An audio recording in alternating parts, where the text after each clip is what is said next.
Sinabi po mga kabayan ni Cayetano ay pinagtanggol ang West Philippine Sea Strategy ni Duterte. Nanindigan si Senador Alan Peter Cayetano na walang kahit isang polgadang teritoryo ang nawala sa Pilipinas sa ilalim ng Administrasyong Duterte mula 2016 hanggang 2022.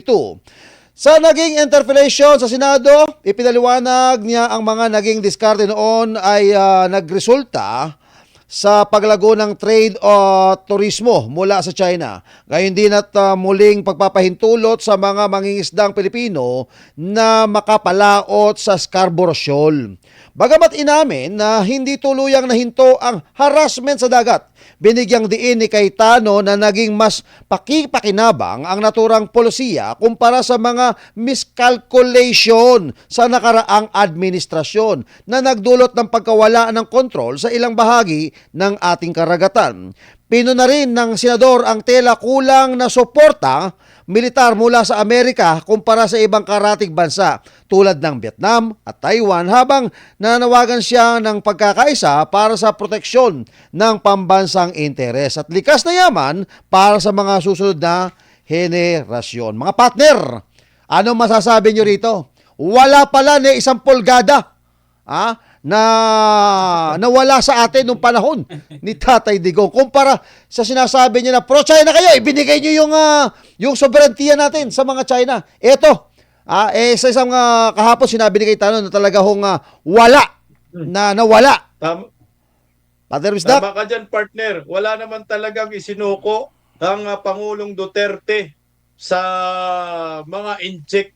Ang nagsuko po ng soberanya ay yung pamilyang Marcos Sr. kagaya po dito sa Malaysia. Sabah. Talagang isinuko nila sa Sabah, Malaysia. Alam mo, partner, ang tindi pala ng partner, ang tindi pala ng Jabida Massacre, partner. Every March 18 pala yan, ang mga kapatid nating mga Muslim, sineselebrate nila yan. Sino bang mga Muslim dito? Kailan ba naganap, partner? Dagdagan lang natin, partner, yung history, partner. Ang Jabida Massacre, partner, naganap noong March 18, 1968 sa Corregidor Island, Cavite. Ito ay sinasabing, ito ang matindi, pagpatay ng mga sundalo ng gobyerno. Ito, hindi ito na-highlights sa mga kabataang Muslim. Ito, partner, ito yung sinasabi ko, kabataang Muslim na nire-recruit para sa isang lihim na operasyon ng militar. Alam mo ba anong tawag ng operasyon yun ni Marcos Sr.? Operation Merdeka. Operation Merdeka, partner. Nabasa mo ba ito, partner Bimar? Operation Merdeka? Oo, partner, oo. Ang Operation Merdeka, ito ay isang plano ng militar ng Administrasyong Marcos na layunin nga, bawiin yung Sabah, Malaysia. Ito yung purpose, kaso ang problema, karamihan pong nare-recruit dito. Alam, partner, karamihan nare-recruit, partner. Alin? Mga kamag-anak pala ni Tatay Digong, partner. Tausog. Tausog. Diba? Tausog si Tatay Digong. Tausog. Mula karamihan sa Sulu. Yun ang nangyayari. Pulbos, patay lahat yung partner. Yung mga kabataang Muslim. Kaya dapat, ang managot talaga, itong pamilyang Marcos, hindi po ito napag-usapan hanggang ngayon, partner. Pilit nila nililihin. Pero, ang sabi naman po ng mga kapatid nating Muslim sa Mindanao, March 18 daw, nagsiselebrate po sila dyan. Dyan sa massacre na yan, Jabida Massacre. Ayun. Okay, at napakaganda ng ating talakayan, mga partner, Okay, at partner, balita muna tayo, partner, para sa kaalaman po ng lahat na nanonood sa atin ngayon. Isisingit ko lang itong balita, partner, ha? Para ito po, okay. Suspendido ang ilang klase ngayong Martes sa Pebrero 10, 2026. Ay, ganyan tato, Oo, dahil sa epekto ng malakas na pag-ulan dulot ng shear line. Narito ang listahan ng suspendidong klase sa rehiyon. Region 4B, Mimaropa, Oriental Mindoro, Nauwan, walang pasok sa lahat ng antas, pampubliko at pribado. Rehiyon ng Region 5, Bicol Region, Sorsogon, Lungsod ng Sorsogon, walang pasok sa lahat ng antas ng publiko at pribado. Rehiyon ng Region 8, Eastern Visayas, Northern Samar, walang pasok sa lahat ng antas, pampubliko at pribado. Ayan. Bagamat nalig tayong kanina, ayan po, walang mga pasok. Partner, ipasok na natin ito. Oo. At ipasok natin itong mahaba pa naman, meron pa tayong 15 minutos. Ayan. Pag-usapan natin itong mga Pilipino may tiwala sa gobyerno pero pakiramdam ay hindi pinakikinggan ng mga politiko. Ipinakita ng isang nationwide survey ng Okta Research na may malinaw na kontradiksyon sa pananaw ng mga Pilipino.